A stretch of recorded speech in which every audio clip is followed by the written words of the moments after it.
My name is Ozon, and I'm really big in the urbex scene, which is pretty uncommon in these parts. I also do a bit of graffiti. This is a big passion of mine, and I love every day of it. So we recently went to a cave called Tot. We were doing our usual looking around, getting a tour of the cave from one of the people who were usuals in it, taking pictures and looking for a place to chill. Keep in mind that there are many small tunes and split-offs to get lost in, and a couple of kids actually started a fire because they got lost and needed to keep warm. If you know anything about fire, it sucks in oxygen and makes carbon emissions. So they died because the oxygen in the cave that they needed to survive was all depleted. So they say that the cave is haunted by them. But there haven't been any reports of hauntings in a while. So once we got to the spot we were going to chill, we noticed that we had to climb a 40-foot vertical incline with sandstone carved into place to put your feet. Once you are at the top, it's pitch dark unless you have a flashlight in that direction. This is where things start to get creepy. When the new people start to shine their flashlight at this big hole next to the top of the chill spot, they start to ask me if I saw that or heard that. In my head, I started getting paranoid about the situation, so when we all start to get scared and creeped out, we walk out so nobody passes or has a panic attack. When we are about to leave, the older, more experienced cave dweller is last out to make sure no one is left behind. He was about to walk up to the entrance and he keeps tripping over nothing and then just started to cry. Side note, this guy's a big guy that never cries at all, and he's bawling his eyes out from being paranoid. So I talked to him and just go slow, and within a few minutes we're back in our cars. Our friend has stopped crying by now, but starts to talk about how much his back hurt. So I told him to take his shirt off, so that I could make sure he wasn't bleeding or anything. That's when I realized something strange. He had huge scratch marks across his back, like he got scratched by a hand. His ankles had them too. So I thought that's when he kept tripping, but realized that he was the last one out and no one was behind. So now that cave is extremely dangerous and people get the chills and have the same problem when they start to leave. That's the end of the time that I was most scared in a cave. When I was a junior in high school, I was quite an odd kid. I liked having colourful hair, piercings and all that kind of stuff, and the school I went to was near Atlanta, so there weren't many people like me. I tried to find friends that liked the same kind of music and other interests, and I could normally kind of brush off any weird energy that people put off. I ignored it. I just wanted friends. I was in gym one day hanging out with a group of weirdos, and there was a guy that I hadn't seen before. He was wearing a Guns N' Roses t-shirt and jeans that were like a size too small. His name was Ernest. We immediately clicked with each other in a platonic way because he laughed a lot and liked many of the same things. We started hanging out in gym together every day. People watching and making fun, people playing basketball. It wasn't too long until he started making fun of my appearance and making me feel terrible about myself. I had acne super bad in high school, and he joked saying that I had meth skin. Me being me though, I kept hanging out with him and eventually it led to hanging out after school. He would invite me over to his house and we only stayed in his room. He refused to let me meet his family. His parents didn't really speak English, but I still wanted to meet them. I always thought it was weird that Ernest didn't know Spanish, but his siblings did. And when he could always speak words that sounded Russian. He pretty much only played It's Always Sunny in Philadelphia on TV and rambled about superheroes and would always come up with these strange scenarios where he was an evil villain and how much power he would have. Fast forward, I get a job at a pizza place. Ernest gets the same job at this pizza place, so inevitably we're working together now. He pretty much never lets me out of his grasp. It got to a point where he took me to school every day in his PT Cruiser, which I still get chills about when I see one of those shoe-shaped cars. We started skipping school a lot. I mean, we'd pretty much went to school about 2 or 3 times a week. And this is where things start to suck pretty bad. He started pressuring me to sleep with him, and to do things of that nature. I didn't really want to get into details because it's quite disturbing, but he manipulated the situation in such a way that I felt like we were in a relationship because I thought I needed him. He really convinced me that we were a couple, but I was so repulsed by him that I never could fully accept it. He started telling our other friends that he'd slept with me and that we were in a relationship. I denied it all, and to this day I deny it. I've lied to my therapist, to my friends, but right now I'm admitting it. At one point he ended up living with me and my family in the same room as me. He had convinced my entire family that he was gay so that he could live with me. He literally dressed all up in pink, put a scarf around his neck, and pranced around my aunt trying to win her over with his fake personality. I was so used to living in chaos that this was barely a problem for me. During all of this, he was such a rude piece of crap to me. I remember asking him for a ride one day, and he said no for no good reason. I started getting really mad because he couldn't give me a reason. He just kept smirking at me. He did this kind of thing frequently. We were sitting in the living room and he silently got up and drove off somewhere. Came back, walked to the living room doorway, stared at me for 15 seconds and walked into my room. I hear a bunch of rustling, so I storm in there thinking he's doing something sketchy. He's gotten completely dressed into his sleep pants, with a hand in his pocket that he wouldn't take out of his pocket, and at this point I'm scared. I force my hand into his pocket and he pulls out a weapon. Fast forward again. I'm at my best friend Kayla's birthday party, and everyone is camping in the backyard. Ernest hated Kayla because she was always a way out for me. In his perspective, she's got it in for us. I'm sweating just remembering this because it's probably one of the scariest things that's ever happened to me. I had made it clear to Ernest at this point that we were not a thing and that he needed to let go of the fantasy. I had a crush on a boy named John and we slept in the same tent together. Morning comes and I hear Ernest outside asking people if they knew where I was. Someone said that I was in the tent with John. I was scared. Immediately I knew something bad was going to happen. The tent rips open. I don't have a shirt on, and he begins screaming as loudly as he can, cursing at us, and just being an absolute piece of filth, and then storms off after his fit. He goes to his car and calls me and tells me, "Get to the car now." Everyone there was freaked out, and Kayla advised me not to go to the car because she knew how scary he was as a person. I didn't want anyone to be uncomfortable, so I figured that if I went to the car I could ease everyone just a little bit, but he wasn't there. I went, and as soon as the door closed, we sped off. Fast. Really fast. I look over at him, wide-eyed, and he is scream-crying with absolutely no expression on his face. Tears streaming but emotionless. "You were supposed to love me," is what he said over and over again. He starts speeding faster and said, "If I can't have you, no one can." I'm actively having a straight-up panic attack in the passenger seat. I can't hear because my ears are ringing, and I can't see a thing. Meanwhile, Kayla has already called my mum, and somehow my mum left the house fast enough to track us down in that PT Cruiser. He parks at a church and my mum is watching us. Ernest has a box cutter at his side. I get a call from my mum. I can't remember what she said, but I knew it was something along the lines of, "I'm gonna slit your throat," to Ernest. He started coming to his senses, if I can even call it that. He drops me back off at Kayla's and tells me that he's going to end himself after he drops me off. Kayla and I were frantically trying to call his parents about a possible imminent attempt. However, they couldn't speak English. He called the police on himself because he thought he was going to harm himself or someone else. He was gone for a few weeks, then came back.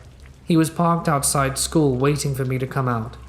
He runs up to me and I noticed that he had a plaid button-up shirt that was tucked into his pants, which was just extremely odd for me, and I knew immediately that this was a fake personality. He was speaking differently as well, almost like a few weeks had turned him into a saint. It wasn't long after that I had admitted myself to a mental institution because I just kept breaking down. Everyone in the groups told me to get rid of him, and I'd not realized how serious this was until I saw everyone's reaction to the stories. There are so many stories of this psycho, but I can't even express them all. I did get rid of him. I found new friends, and without them, I don't know if I would have been able to overcome this. I haven't seen or spoken to him in 3 years, and hope to never see him again. I don't know what compelled me to finally share this, but I have been thinking about it a lot the past few days, and thought that it would fit quite well here.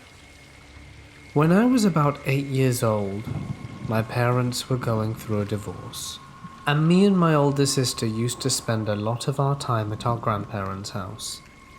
It's a long ranch-style home on a corner of a very nice neighborhood that's a 10-minute walk away from a gas station, grocery store, and a few fast food restaurants. The streets are long and lined with well-manicured houses, cradled by big, scenic California Valley hills all around. We were never very wealthy, but my grandparents bought it as a fixer-upper many years ago, and the property value had skyrocketed since then. As you can imagine, it's a very safe spot, and although there weren't many other kids in the neighborhood, it wasn't uncommon to see neighbors walking their dogs or pushing strollers down the sidewalk of our house. Although my mum was especially protective all our lives, this particular neighborhood was densely populated, and my family knew just about everyone who lived there. She grew up in that neighborhood herself, so she was understandably trusting. She would once in a while let me and my sister walk to the Rotten Robbie gas station on the other side of the block to grab a snack. I would always get a ring pop, and my sister would grab a Three Musketeer before we made our way back home. My sister was around 11 at the time, and this small amount of freedom was a really big deal to us. Nothing compared to walking down that street all by ourselves in the summertime, laughing and joking around, a few dollar bills in our pocket, and I felt like I owned the world. The one oddity I never noticed around the neighborhood was a small camper parked on the side of the road opposite to the gas station, right along the back side of the fence of another house.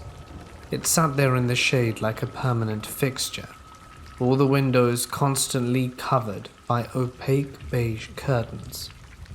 I can't explain why, but it always gave me this deep sense of foreboding when I'd pass it.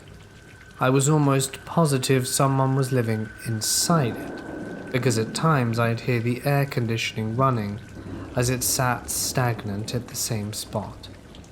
The hairs on my neck would always stand on end as I passed it, particularly as I passed the camper door, and I'd always keep an eye on it for the fear that one day it would swing open, just as I came to pass by. I think what bothered me the most was a drawing taped to the door from the inside. It was extremely messy, a sketch of odd lines in a brown-colored pencil that was frustratingly indiscernible. I could see the outline of something, a vague shape, but could never make out what it was intended to be. I never had the nerves to stop and stare long enough at it to really investigate, but each time I walked by I'd steal a glance. A year prior to the incident I'm about to describe, I was walking to my mum past the camper in the shade. We had just gone to the park nearby, and unfortunately had to pass the camper before we could cross the street and continue walking. I didn't want to seem afraid, so I kept on walking right behind her and didn't object when she walked past it. This time I felt a little more brave.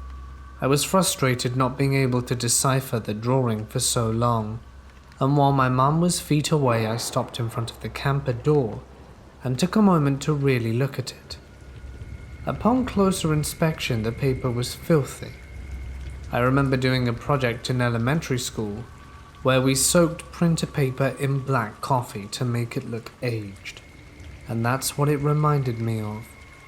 My mum walked on without noticing I'd stopped following her, but my eyes stayed fixed on the indistinct mass of dirt-caked scribbles until I could make out what looked to be a tiny malformed face. My stomach turned. I immediately felt cold and disgusted as my eyes trailed over the rest of the image. I didn't know what kind of creature it was at the time, but now I can look back and say that the drawing was a badly deformed fetus inside a mass of large, perfect circles, like those made by a circular ring ruler. Its face was concentrated as if in pain. It was so graphically disturbing, and it seemed to portray this odd sense of suffering that stuck with me for days. As a child, I didn't know how to process it, and the mental image still makes me feel sick whenever I think about it. I'd never seen anything like it before. Adrenaline flooded my body and my chest hurt with fear, but I selfishly thought of my glorious little trip for ring pops and said absolutely nothing as I followed behind my mum. This was, in retrospect, a classically terrible idea. It's one of those things you scream at main characters in movies for doing. Ever since my ill feelings towards that camper had been elevated by the drawing on the door, I thought about it every time we drove by, and about a month later my mum once again graced us with several bucks and permission to walk down to Rotten Robbie and grab our respective snacks. I thought about telling my sister about what I'd seen on the way there, but she was older and braver, and I was terrified she'd make me cross the street with her to check it out. It was a bright sunny day, and I told myself with false certainty that nothing was going to happen if I didn't acknowledge it. Maybe it would go away. We walked past the camper, and it was thankfully uneventful. On the walk back, I was feeling more comfortable and was focused on fighting open my candy wrapper while my sister walked alongside me. We passed the camper a second time, but I didn't give it half as much thought as the first. I don't remember what we were talking about, but I recall being interrupted mid-sentence as my sister softly yet firmly said my name. There was a distinct fear in her voice that immediately set me on edge, like a bucket of ice water. All my senses heightened, and I became aware of everything, including the sound of haphazard footsteps about 10 feet behind us. It was accompanied by a heavily rustling sound like a heavy backpack, and nervously, I turned my head to look. A man with a long, unkempt beard, wearing many layers of ragged clothes, stood behind us, eyes unmistakably burning into the backs of us as he walked. His movements weren't normal. It was a drunken shuffle. Like each of his feet were unimaginably heavy and needed to be moved one grand effort at a time. His shoulders were skewed, head tilted downwards with a strange arch of his neck. I could hear his shoes scraping the gravel with every step, but rather than seeming genuinely intoxicated, it was as if he was intentionally meandering in our direction like a zombie, with the direct effort to frighten us. Behind him, I saw the camper door was wide open for the first time in all the years that we'd spent living there, and realized this was its sole inhabitant. "He's following us," I choked out, tears filling my eyes. My mind was spinning as I stared straight ahead. The wide street and sidewalks, abnormally empty all again. My sister grabbed my hand. She squeezed it hard enough to hurt without looking my way, speaking carefully under her breath. "On the count of 3, we race home," she told me in a very serious tone. I couldn't reply through the growing lump in my throat, but every single cell in my body understood we had to put some distance between us and this man as quickly as possible. She began to count steadily while we walked faster, and the most terrifying part is that she started running before we even had a chance to.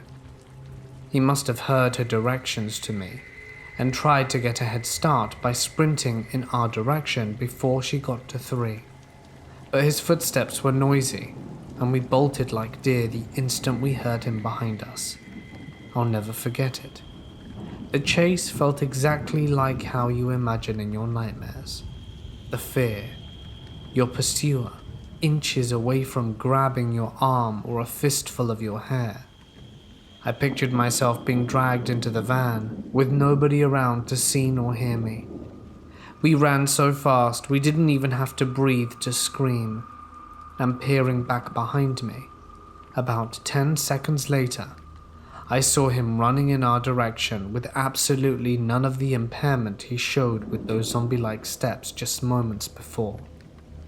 I think back on it now, and he may have been deliberately pretending to be handicapped to lower our guard, so we wouldn't start running. The thought is terrifying, but I can't rationalize it any other way. We made it to our grandparents' house, and without looking back behind us, yanked open the stubborn old door before slamming it closed, scrambling past their excited dogs to get as deep into the house as possible. I don't even think we locked it, as our main goal was getting within the line of sight of any adults as quickly as possible. My mum was talking to my grandpa at the table and gave us an amused look when we bound into the living room. Since we were the kids, running around wasn't anything out of the ordinary, and she didn't ask what happened as we collapsed on the couch and tried to catch our breath. The inside of the house felt so safe, and felt in such good spirits that I didn't even want to bring up what had just happened, like waking up from a nightmare you didn't want to talk about. I was desperate to go back to normalcy. I wanted to forget it entirely, to unwrap my candy and act like everything was completely normal for the sake of my own sanity. And that's exactly what I did. I asked my sister a few years back if she remembered this incident. I'm 25 and she's 28, and her response was strange. She remembered immediately without the need for me to prove details, but she quickly waved it off and insisted he had to have been a bored homeless man looking to spook some kids walking home, with no real intent to harm anyone. I don't know. I like to believe it's some innocent misunderstanding, but like they always say about gut feelings, they're rarely wrong. I feel in my soul he wanted to hurt my sister and I that day. I never told her or anyone else about the strange drawing on the door, and I'm not sure if my sister saw the open door and connected him to the camper or not. It's one of my biggest regrets, as I would hate for any other children to have been less fortunate after innocently walking past the camper in the shade. I believe he may have chosen the spot between the park and gas station deliberately, due to the number of children walking around the area. I never saw the camper again after that day. I'm not proud of how I handled this, and would encourage anyone who finds themselves in a similar situation to contact authorities immediately for the safety of others around. I don't know if this whole story comes off as melodramatic, but it was very real and very frightening, in a way I can't ever forget. There is an abandoned insane asylum in Northville, Michigan that my friends and I explored 3 times. This is the story of the third and final time we ever broke in. I still get chills every time I remember this night. The first 2 times we went, the asylum was actually more interesting than creepy to explore. Both times, we happened to run into very friendly people there. The first time we ran into another group of high school kids, scared the crap out of them at first, and the second time we met a few stoner Vietnam vets that gave us a tour of the place. It's an entire complex, complete with underground tunnels, morgue, and a lot of files and things from the 50s. This time, however, we were alone. We only had 2 flashlights between 3 people, and much like the guy with the story about the World War II base, the echoing footsteps sound like they're coming from behind you, and always seem to take one more step after you stop. So after exploring much of the asylum like this, and being considerably creeped out already, we decided to head to the main building. It's about 18 stories tall, and the view from the top is pretty cool because it is by far the tallest building almost anywhere remotely close, and you can see Detroit from up there. Anyway, we're nearing the top of the seemingly endless stair corridor when the girl that's with us freezes and whispers for us to stop. "I heard footsteps," she whispers. I tried to tell her it was just our footsteps echoing, but when both of them made me shut up and listen, I could hear it clear as day. The unmistakable sound of footsteps coming from the top floor. Now the building is tall but very small area-wise, so we were very close to the sounds.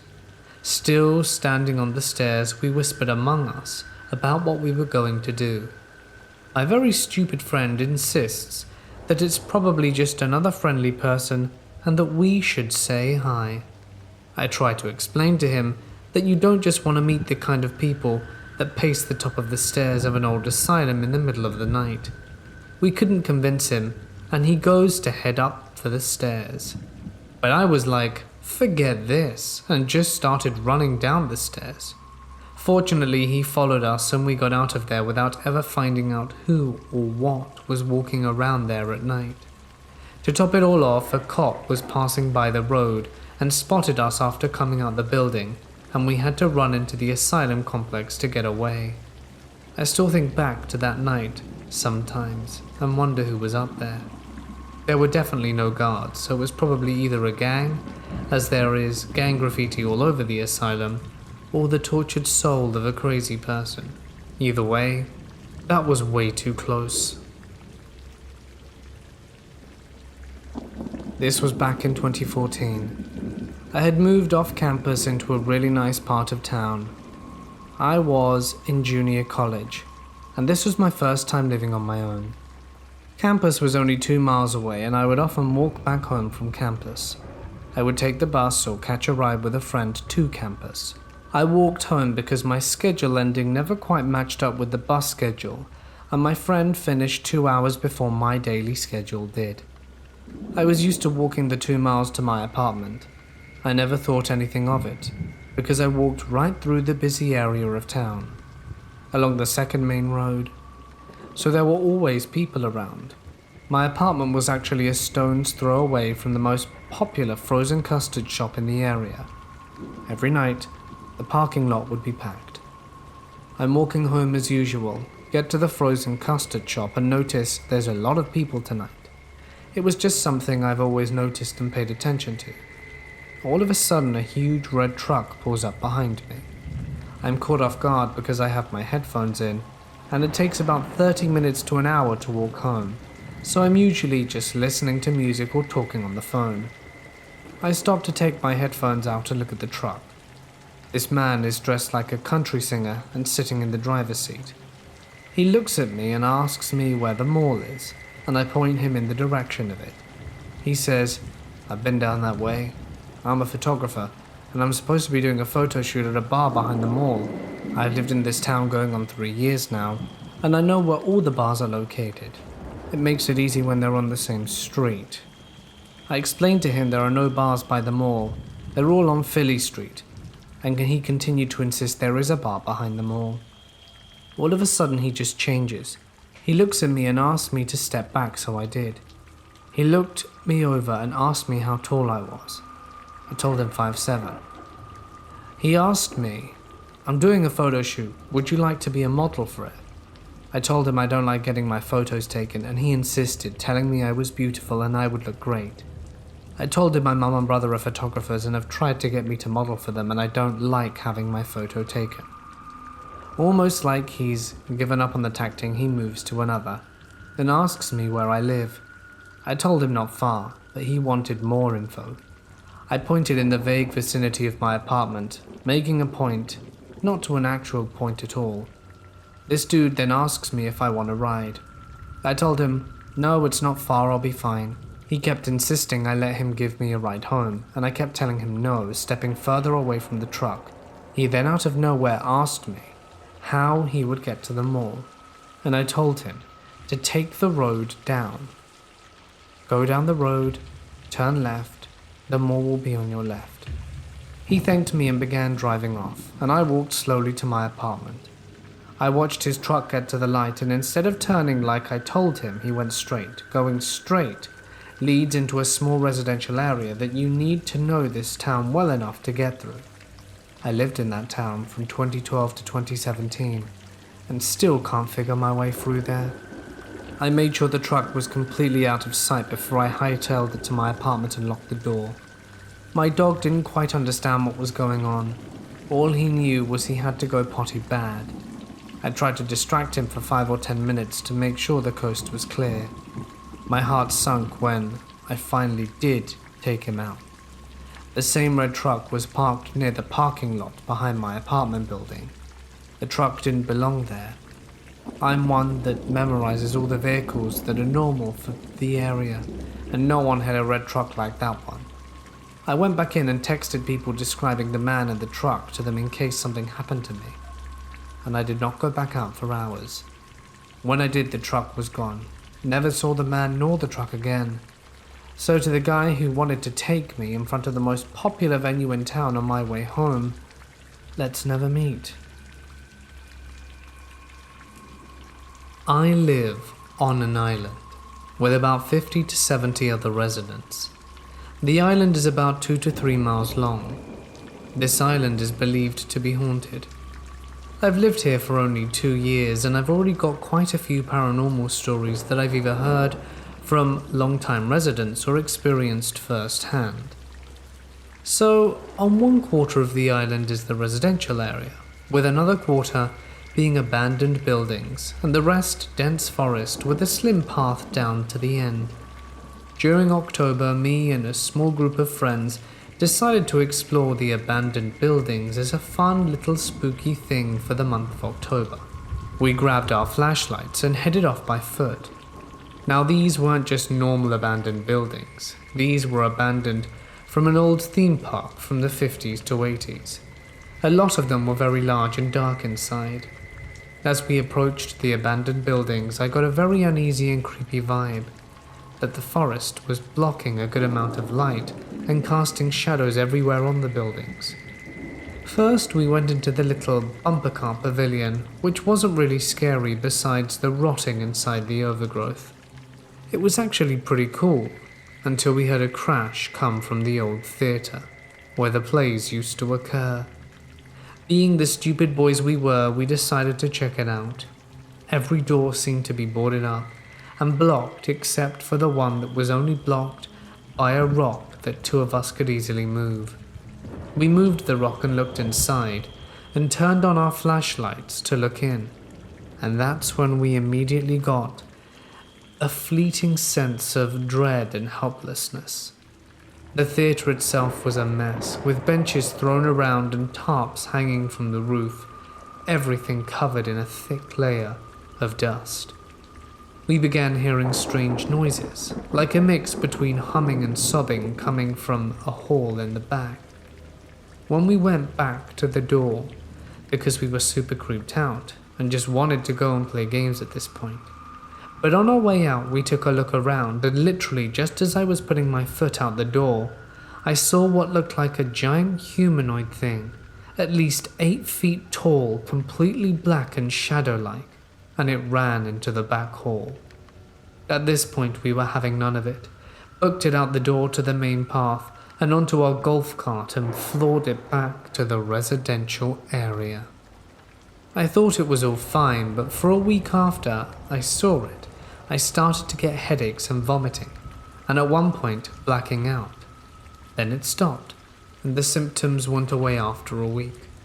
I checked with a doctor who said he didn't know what happened and that nothing was wrong with me. So I'm thinking, could it have been something paranormal from the shadow creature? Tell me what you think. I'm a 24-year-old female, and this happened last year when I was visiting my mum. My neighborhood is known for being safe, or at least that's what my family thought. We've got problems with neighbors on both sides of our house. We live in a small town that has been growing due to the university that was built here. My mum lives across the street from the uni as she teaches there. Our house has 2 floors and my room is on the 2nd floor. The window is right on the front of our house, so you can see the street from it. Every night around midnight when I was going to sleep, I heard my dogs barking and growling. Whenever I went to the windows to see why are they barking, I couldn't see anything. There are a lot of trees and bushes in front of my house, so maybe that's what they were barking at, something hiding there. This went on for at least a week, and it was always at midnight.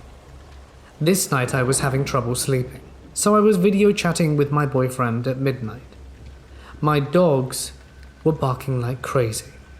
I was sitting in the front of my window and couldn't see anything unusual, but I felt this strange vibe like I was about to discover what was hiding on my front yard and scaring my dogs. I turn off the lights and stay still, watching the streets from a place that no one outside could see me from. My boyfriend was still chatting with me, saying that perhaps it was a fox or a raccoon, as there's a lot of wildlife near where my mum lives. I stayed there for a while. My boyfriend went to sleep, but I kept looking out the window. It was only 1:30 when I see something moving from the bushes. A man wearing all black crouched right beside them. My body froze, and I didn't call my mum to see it. I've already told her about my dogs going crazy in our front yard at the same time every night, but like my boyfriend, she said it was an animal. So I was there looking at him, and he couldn't see me. He started moving, but still was bent over so no one could see him. But as I was on the 2nd floor, I could see him just fine. He crawled with his back right next to our fence until he reached the neighbor's gate. Right inside that gate, his car was parked. What happened next was really fast. He lit up a Molotov cocktail and tossed it in the car. The car went up in flames like crazy, and I finally called my mum to see what was happening. He ran away like a feral cat so fast down the street, and my mum called the police and the fire department. When they got there, the man was long gone. The next day, my mum got a call from the police officer that came the night before, telling him that they arrested the man that did it. He was trying to convince his ex-wife, who was our neighbor, to get back at him. He said he would do the worst things to her if she didn't get back with him, and after that she moved out in a week. We never really spoke to her, so I don't know any more details. I'm glad he got arrested, and I'm sad that I only managed to do something after her car was set on fire.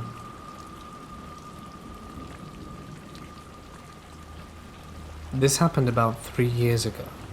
I was 12 at the time, and I live in quite a large town. However, my house was relatively close to the center, and it was roughly a 5-minute walk. I had ordered a book at the local bookshop and was going to collect it. Despite being quite young, my parents were fine with me going by myself and quite often asked me to run some errands for them. However, this time it was just an in and out trip. My town is relatively quiet for its size and is mainly full of elderly people. Plus, the clothing I was wearing was not very suggestive. It was jeans and a shirt with long sleeves, and it was cropped slightly. I had a handbag and was wearing headphones, and was in no way looking to spark conversation. However, on my way back home, this scrappy-looking guy, who looked like he was in his late teens/early 20s, approached me. Keep in mind, my social skills are awful. I get freaked out if someone offers me samples in town, so the fact this dude was starting to make conversation with me triggered something in my brain to avoid the conversation at all costs. I pretended I didn't see him and walked past, but he continued to follow me and ponder questions. I turned my music down to hear what he was saying, but still pretended to ignore him, and he ended up asking me if I wanted to see his van. I snapped and turned to him asking if he was stupid, then carried on walking. He kept following, so I built up my confidence to ask a couple having coffee to get rid of the guy for me. When he saw I was talking to people and they were pointing at him, he walked away. I thought that was the end of it, but I took a slightly longer route home just in case. As luck would have it, I walked down a long stretch of road and saw him at the very end, wandering around a small green. I suppose he saw me too, and he turned and started advancing towards me. I picked up the pace and sprinted to the gas station, run by this lovely dude who me and my older sister have had many run-ins with, and when I got there I told the guy everything that happened and he gave me the phone to try and call my dad. There was only a short way between the gas station and my house, but I was terrified going out. My dad answered the phone and I started telling him what happened, and that's when something broke out. I burst into tears, which slightly took me by surprise as I was not an easy crier. A little while later my dad came and collected me, and the shopkeeper told him what happened. We went home, my dad called the police, and we later found the guy wandering around said gas station. I hate to think what would have happened if anything had happened differently, and I hope to never see him again. In 2000, when I was just getting into exploring, the people I typically did things with were Quinn, a longtime buddy, Glenn, a friend of his, and Eugene, a teller of tall tales he tried to pass off as crazy reality, constantly learning magic from druids or being attacked by demons. Glenn knew of a creepy abandoned house so overgrown you could only spot it in one of three ways: walk up the front gate and look up the driveway, which had a canopy of trees overhead, making it like a tunnel, pull into a gravel area across the road when it was daytime, or there was a moon and the very top was visible, or go down 30 yards down the street where looking up diagonally the peak of the roof and a side window showed through the trees. Glenn swore that at night you could see something moving in said window. We all went out there and yep, it certainly looked like a curtain blowing, but we were far away. Glenn brought one of those supposed million candle power auto spotlights, and with that shining on the window, which at that distance was about twice the size of a full moon, and pitch black as it lacked glass, there appeared to be a grey blob swaying from side to side. We left, got binoculars and came back. With the light off, there still appeared to be a blowing curtain even up close. With the lights on, the naked eye could see the blob swaying, but through the binoculars, it was just a dark square window. The front gate had a chain and padlock on it, as well as a no trespassing sign. At that time, we sometimes disobeyed those, so we got a master key, bolt cutters, and went out with flashlights to urbex the hell out of this big old dump. When we cut the chain, the house was painted white, it should be noted. Briefly flashed white in the dark, and we chatted about that. Quinn thought it might be a magical ward keeping something in or out, being broken. The front yard was too overgrown to reach the front door, but we got in the back. The house was trashed, walls missing, an old stove in the middle of the kitchen, junk and papers everywhere. I still have some of the religious homeschooling books we found, and on one corner of the living room floor, it was in the process of collapsing into the basement, with the ceiling following. The window we'd been looking at was about 10 feet above the landing for the attic stairs, but there was a little platform with a railing. Upstairs had no wall or ceiling boards left, just framing and not much besides an old rusty set of bed springs. We then went into the basement, a happy land of ancient vegetables pickled in jars and old lawn care junk. In the basement, Eugene claimed to be attacked by a demon and ran out, but the house was singularly uncreepy once we were in the property. We considered it done and left. I know the date because I had a pet tag with our info made up to leave in there, but I forgot to do so and still have it, and it's dated the year 2000. Another anecdote about Eugene is that soon after this he told us he returned to the house. In the attic, he found all the floorboards torn up and haphazardly nailed to the ceiling. In the second visit, that wasn't true. In 2005, a couple of guys who'd moved into the area wanted to try exploring, so we went there during the day. As we were standing at the gate, a van pulled up. The passenger, a woman, never looked or spoke to us. The driver, a middle-aged guy in a creepy, slightly teasing tone, "You're not Thinking of going in there, are you? I said, we're just looking. He said, it does say no trespassing? I asked if he was local and if he knew how we could contact the owners. He paused and then said in the same manner, that might be difficult. Then gave us what I thought was a really unsettling overlarge fake smile. He rolled up his window and drove away. And we left. Around 2010, I was telling some people who were visiting a mutual friend about it. We'd been talking about the supernatural and one said, I don't think I'm sensitive, but I tell people I am. I took them there that night. When we arrived, we aimed the car's headlights up the driveway. The guy got slammed with a wave of intense nausea. Again, we left. Not long after, Drew, a close friend who's not a believer in the slightest, drove up at night and there was a fresh shiny chain and padlock on the gate. We got out and looked up at the house. It was glowing, reflecting the moonlight. We looked up. The sky was overcast and there was no moon, and we left in a hurry. Drew and I also once saw freestanding, walking shadow people when at another creepy house. I also think that his views on the paranormal may have changed after this incident. A month or two go by, and I met a guy through another friend who claimed to be a demon hunter. After we were talking about urban exploration, and I told the tale thus far of the house, he didn't know the area at all, and there were no other houses along for about 2 blocks, just trees and brambles. We were driving up, and as we barely reached the edge of what I'd call the property, before I had a chance to say anything, he slammed on the gas. I asked why. He pointed left, and the house is on the left from that direction, and said, something bad there. I don't know what it is, but it's really bad. He suggested having his team check it out. So I agreed to go along. At that time, the friend I trusted most was Ash, so I called her and she agreed to go too. Ash claimed to be able to sense things, but I know little about that. I do know that I always feel safe with her, and I've revisited a few places that unnerved me and felt fine with her present. The night before, I had a really unusual dream in which I met what I thought might be some sort of spirit guide or guardian angel. This will be relevant shortly.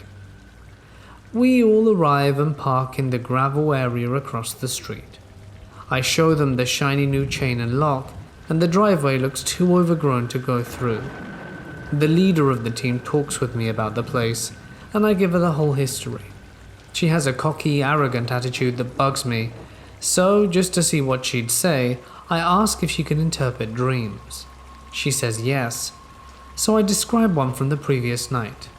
She says, oh yes, that was me contacting you to request your guidance in going through this house and fighting these demons. My BS meter promptly went through the charts, but I didn't say it. We looked up at the attic window from down the street and all saw the breezy curtain thing. Ash is on her way, and while I wait, the others shove their way into the bushes at the far end of the yard versus the driveway, hoping to find a path. The guys come out and said they found a back way in. They all go, and I wait for Ash. She gets here and I give her the lowdown. She agrees these guys sound like they're full of hot air, and I call one of the guys and he climbs out to show us the way in.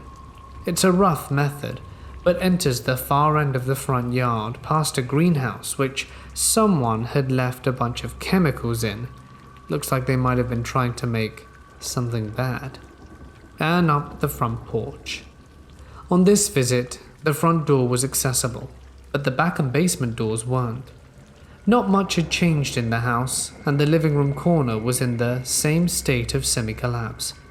The team went around just basically exploring, while the leaders sat around and pontificated at us about her abilities. This time, I brought a camera. Though I lost the photos a few years ago in a hard drive failure, at this point she told me she's a magnet for spirits, and that if I snapped a photo of her sitting on the attic stairs, there would be things around her. When I got home and looked at the photos as I expected, there was nothing even remotely ghostly with her in any of the pictures. Ash said she could feel something there, lightly, but that this demon hunting team was just a bunch of bumblers trying to poke stuff with a sharp stick. I agreed. Absolutely nothing that seemed paranormal happened, though she said she got rid of them. A few years after this, the house was demolished and the debris removed. The gate with the chain and lock and no trespassing sign is still there though, and all the surrounding bush and trees are intact. One night in April of last year, I was home alone and craving some chips. Fortunately, there was a gas station near my mum's house, about a 5-minute walk away. I struggled with binge eating disorder, but I have it under control now, so my parents tried to keep junk food out of the house to prevent me from binging on it. So what I would do is wait for them to go to my brother's hockey practice or game and buy snacks from the gas station and hide the garbage in my room. As I was walking to this store, it was quite dark outside. It was roughly 8 p.m. and everything went normally. I found a bag of chips, paid for it, and started to make my way back. I live in a suburban neighborhood where the roads are generally not busy all of the time, especially at night. But to get to the gas station I had to walk down a busy main road, so cars were a common sight at any time.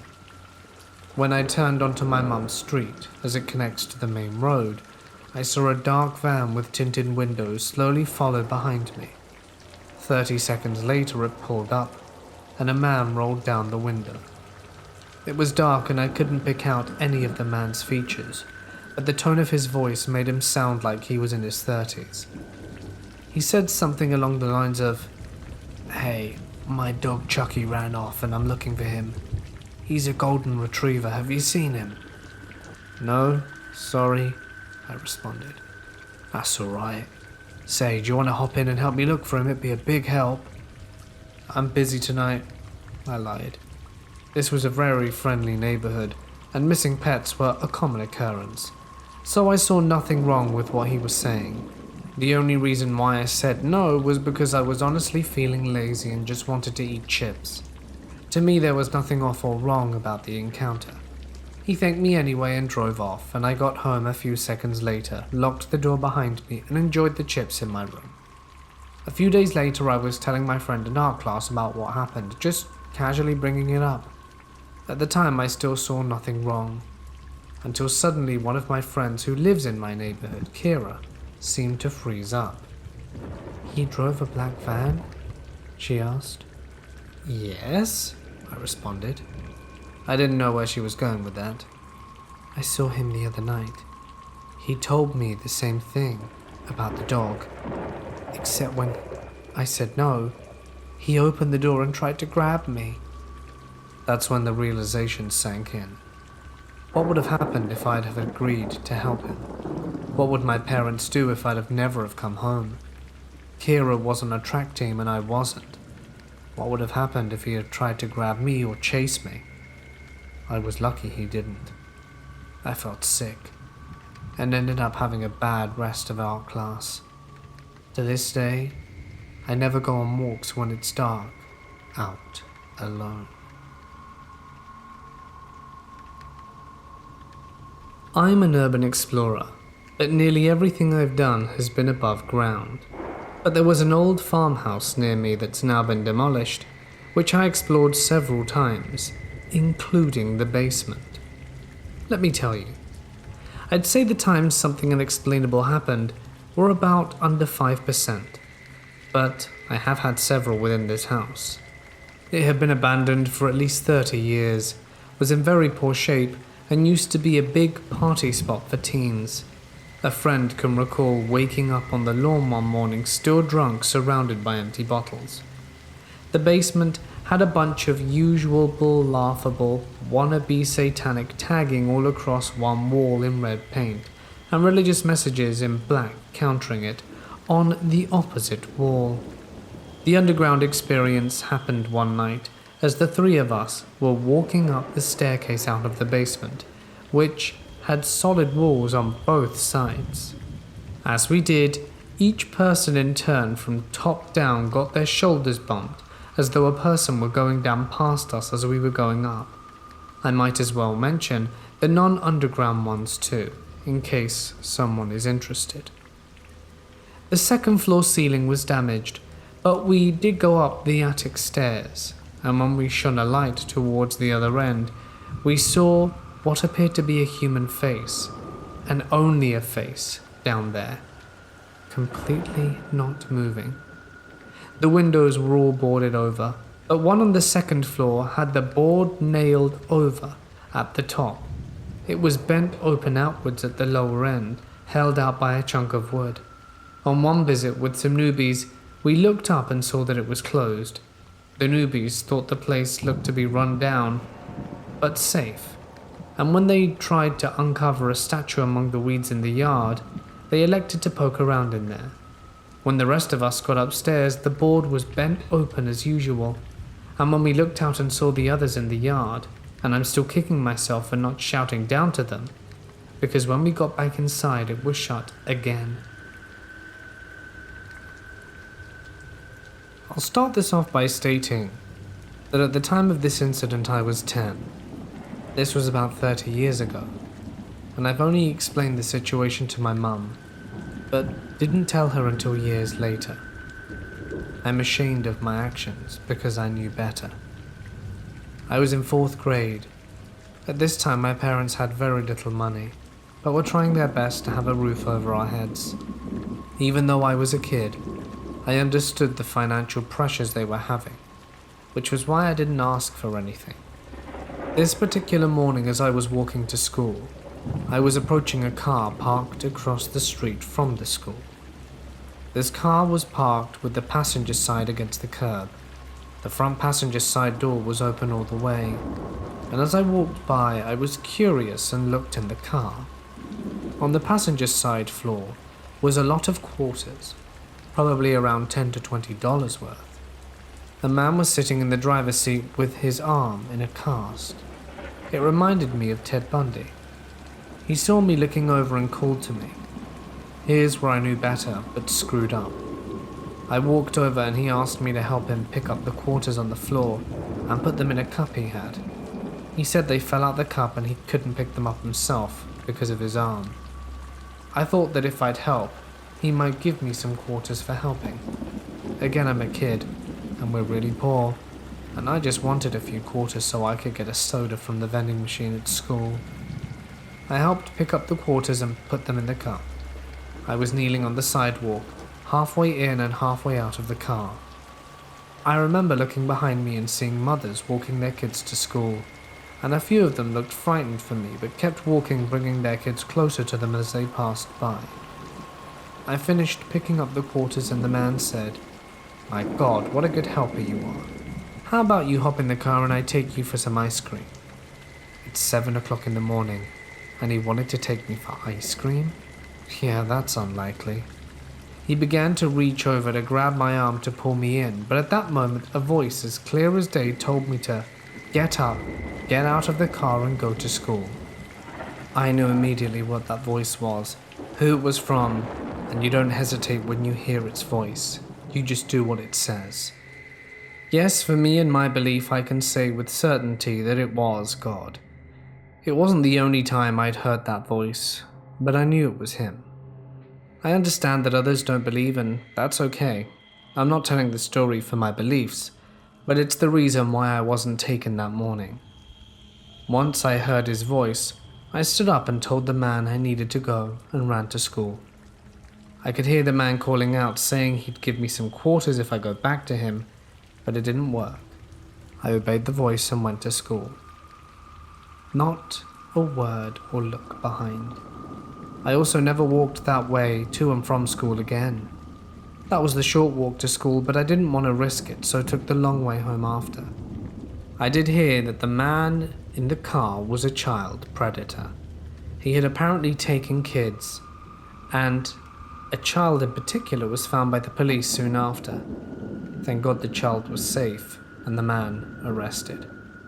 I realized I actually dodged a bullet there, but I was ashamed of my actions. I was greedy and placed myself in danger, even though I knew I could have been taken. And who knows what could have happened to me had I not heard the voice. I am a 22-year-old female. I met this girl called Brittany in preschool. We were 3 and 4 respectively, with me being the older one. We became friends instantly. We had similar stories. Both of us had issues with our fathers and lived with our divorced mothers. She had a stepdad and 3 siblings, and one was from a previous marriage and did not grow up with them. And I just had my single mom and my little sister. Brittany and I were basically inseparable for several years. All through elementary school, we played every single day together and had slumber parties and even went to each other's birthday parties each year. It was like Katie and Sadie from Total Drama Island, almost exactly like them, and every bit as annoying. One constant problem I always had with her was that she was a compulsive liar, but I didn't even bother acknowledging it most of the time. I would only call her out when I felt like it was really necessary, because I didn't want to fight with her. This fact is important to know about her. It was a well-known fact by literally everyone in our school that we were best friends, because she would always flaunt me. Looking back now, it felt like I was a trophy for her, and she was showing me off to everyone else like they couldn't have me because I was hers. Everyone around me would tell me all the time how it was a little creepy. I disagreed, because she never made me feel like I was in any danger, or like she was in love with me. When we were alone, she was this pitiful little girl that had family problems and was depressed and self-harmed and did all these bad things to herself. I just wanted to make her happy, and I did everything possible to make her happy every single day. I gave her my food, brought her food, took her places, let her come to my house and hang out with me. I was the best friend to her I possibly could be. She was always unhappy with it though. She would always make small snide remarks about me, just resent me in every way possible, even though I cared so deeply for her. She even said, and this is from her own mouth, that she was jealous of me, and she hated me sometimes because I was perfect to her. I told her how ridiculous that was. One of the biggest points of contention between us was the fact we have always had issues surrounding food, the exact opposite issues. She was overweight and overate, and I was underweight and malnourished. This is actually still true to this day for both of us, but I digress. She would complain almost daily about how ugly and fat, and nobody liked her because of it. But it was almost like a performance because of how rehearsed and empty it was. It was almost routine for us to have these conversations, where I would build her up in every way possible and literally spend hours texting her about how amazing she was. And she would get angry with me because I wasn't agreeing with her, and fought with me because I couldn't just let her be sad. She had friends aside from me, but she didn't care about them. She was focused on me completely. She would talk about how she was sucking out my soul all the time. Of course, she'd be passing it off as a joke, but the truth is she knew exactly what she was doing, because she was a completely different person when I wasn't around. I had other friends tell me that when I wasn't around, Brittany was not happy and bubbly, how she was with me most of the time, especially in front of a lot of the people that we knew, and was kind of putting on a performance for the crowd. Nor was she moody nor sad, which is how she often acted around me and alone. She was just mean. She was creepy. She would stare people down if they tried to walk up to me and talk to me, but she made sure I never saw that. She would tell other people how I was talking crap about them, but yet I never did. She loved to pick fights with me, and whenever she did, she would always go to one of our friends bad-mouthing me about it, telling them I was terrible for doing XYZ, and that she hated me and never wanted to see my ugly mug again. She was constantly berating me for something, even if it was something small like insulting what I was wearing that day, or observing out loud I had a very large zit on my face trying to embarrass me. Very childish stuff. This went on throughout high school. But I'm getting ahead of myself. The turning point in our relationship happened in 8th grade. This year was when she began losing her grip. She blamed it on the fact that she was not in the same pod, which is a group of classes and teachers, that I was in that year. She, in fact, made such a fuss about it that halfway through the year she claimed that she needed specifically to be in more classes with me because of her home life, and she told the school I was her only friend and that I could help. So the school switched her schedule around and put us in almost every single class together. One day, I was spending the night at her house, and she was showing me this role-playing game called Corpse Party. If you've not seen, read or played it, it's a pretty cool game. However, that night turned into something completely abnormal from what we usually did. She was showing me the anime for Corpse Party, and getting to the scene where, spoiler alert, Naomi finds Seiko in the bathroom. Brittany got very excited at this part and told me about how it's her favorite part of the whole story because of the tragedy involved. You see, Naomi is possessed and blacks out of control and unaware of her actions, and the fact that Naomi and Seiko were best friends. When Brittany showed me this, she told me, "I want to do this to you." For a bit of context, Seiko was actually found with a noose around her neck, in the bathroom, hanging. It was at this point that she said to me, "I want to do this to you, too." She told me she wanted to end my life. At that moment I wasn't scared and didn't know what to say, but it wasn't because I thought my life was actually in danger. I was scared because I thought there was genuinely something wrong with my dear friend, and I wanted to help her. I spent that night listening to her vent and unload everything she needed to and comforted her after she said that to me because I saw it as a cry for help. That was the very first time I really felt off about her. Sure, she was annoying a lot of the time with her bratty tantrums and spats and fights over nothing, but those were all forgivable because I still loved her and didn't care. I wanted to be her friend and be there for her, even though she wasn't a very good friend to me. I innocently thought that she just didn't know what she was doing and didn't know how bad she was hurting me.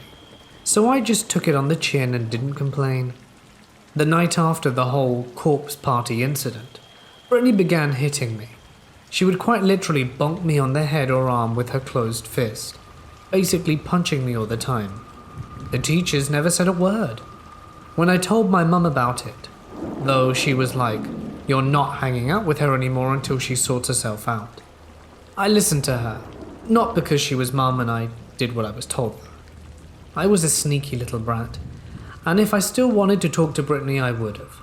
But I was glad she said that, because that meant I didn't have to make that decision by myself. Brittany was so upset, but not in the way you'd expect. Since we were in almost every single class together, she was still around me every day. She fought with me all the time and said, "We're not friends anymore," like a child. A lot. But this was different because I was actively ignoring her and not speaking to her at all. This lasted for around a month. Every single day she would cycle between being absolutely furious and staring holes in the back of my head to trying to look really, really overly sad, to the point where other people in class said something to her. She wasn't satisfied with the attention though. She wanted mine and made that obvious. One day after school, we're still not talking. I was in the car ride home with my mum and sister when I got a call. It was Brittany. I answered, and she let me know that she had been admitted to a psychiatric ward. She acted like she was in jail the way she played up the theatrics, that being her speciality, being dramatic. And as a kid who's never been through anything like that, I believed every word she told me. So when she finally came back home, it was like a reunion between a military family. We ran up and hugged each other in slow motion like a Lifetime movie. She apologized, and I thought she meant it, and we became friends again. However, our relationship was never quite the same after that. I had my guard up, and no longer blindly believed everything she said. She'd been caught in numerous lies by me over the years, but I was just much more skeptical of her after this happened. Once we were in high school, we started to mature. I was less obtuse, naive, and gullible. She was not much different, though. She still pulled all the shots. However, in high school, Brittany and I were part of a large friend group of around 10 that hung out constantly during school. We all hung out as a large group, and so we even got to know each other really well. In fact, one of the subgroups, for me, was her, Evan, and Adam. This is what we call our close-knit. We were the 4 musketeers, and hung out outside of school all the time. Other people saw how Brittany behaved and questioned it, especially to me. They would come to me when she wasn't glued to my hip and say, "Why do you put up with that?" If she treated me that way, I wouldn't even be friends with her. I would just say that I'm her best friend and that's what friends do. I still didn't really question it, but I was starting to. Junior year was one of the hardest of my entire life. That year, my second dog Sophie was only 6 years old and passed away from lymphoma. It happened on Christmas Eve morning 2014. My birthday came very soon after that. I'd been dating this guy for 3 years, starting in 8th grade ironically, and literally the day after my birthday party, he dumped me for another girl, right after my dog died because I wouldn't sleep with him. This guy had pursued me for over a year because I didn't even like him, and when I finally did date him, I fell for him and his stupid ass, and he did that to me. As well as a ton of other stuff, but that's a whole nother story in itself. Safe to say I was extremely depressed after all this happened and hardly ate anything for 2 whole weeks. I cried in class multiple times. I don't do that stuff, especially when I was younger because I always thought it was a sign of weakness to act like that in front of people. The odd thing is, this is when Brittany and I got a little closer again. She was actually a little nicer to me and didn't rag on nearly as hard as usual. I thought I was finally getting the friend I missed back, and I was so happy. At this time we made a pact that if we were still single at 35 we'd just marry each other. We acted like real friends again. However, after 9 months I started dating someone that we'd known since kindergarten. One of the boys that were part of our close-knit. Evan. Brittany was not happy about this. She told me I completely ruined the whole friend group and that I was so selfish and that I didn't care about her. This guy had been in love with me since we met. We dated once in 7th grade and he was the nicest guy I'd ever met. But I was actually scared of a healthy relationship, so I didn't stay with him. I didn't know that's why I broke up with him at the time. I just thought I didn't like him. But the fact of the matter is that if I had never had someone be nice to me the way he was, and it make me uncomfortable, not that it was his fault, but because of what all my other relationships looked like, okay, we get it. I have daddy issues. Brittany even got Adam to side with him. They both started complaining that we were ruining the friendship group and ruining our relationships with everything else, but everyone else was happy for us. They were the only ones complaining, and actually I only personally heard Adam complain about it very rarely. But Brittany would complain for him all the time. She would claim he said something about it today and that she agreed, but he wouldn't say it to me. This makes me think that he never really cared about it as much as she did, or as much as she was trying to make out like he did, and it was an excuse to keep pushing the issue because it wasn't just her complaining about it. Whatever. Evan and I are still dating to this day, and have been for almost 5 years now, and he's the best thing that ever happened to me. But this story isn't about him. The next big incident that really made me question Brittany's motives happened in college. The 4 of us in the close-knit group went to 4 different colleges, and most other people from our big group just stopped talking to each other. That's commonplace. Not everyone stays friends with the same people that they were friends with in high school. Everyone starts to drift apart a little, especially because most of us were busy with college. Adam and I both picked very different majors, architecture and nursing respectively. So we barely had time to breathe, let alone talk to people. Brittany hated it. She would complain all the time and literally beg me to speak to her when I physically couldn't, and she did not give a single crap about any of my excuses. She would just say that if I'm a real friend, I'll make time for her. Evan got it. We barely got to see each other and we still made it work. As time progressed, I realized that I was not as put together as I thought.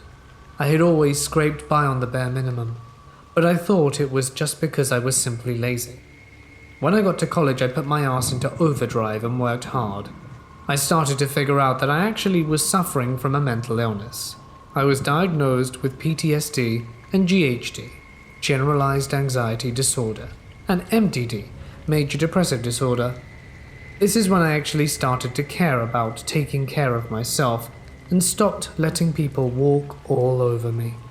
Brittany didn't like that, and it was especially ironic because she had always bragged to me about how much worse her life was and how I couldn't possibly understand her because I didn't even have mental illness or health issues or family problems, and I didn't have it half as bad as her.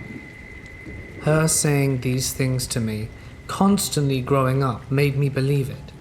I blatantly ignored all of my issues and simply pretended it wasn't happening.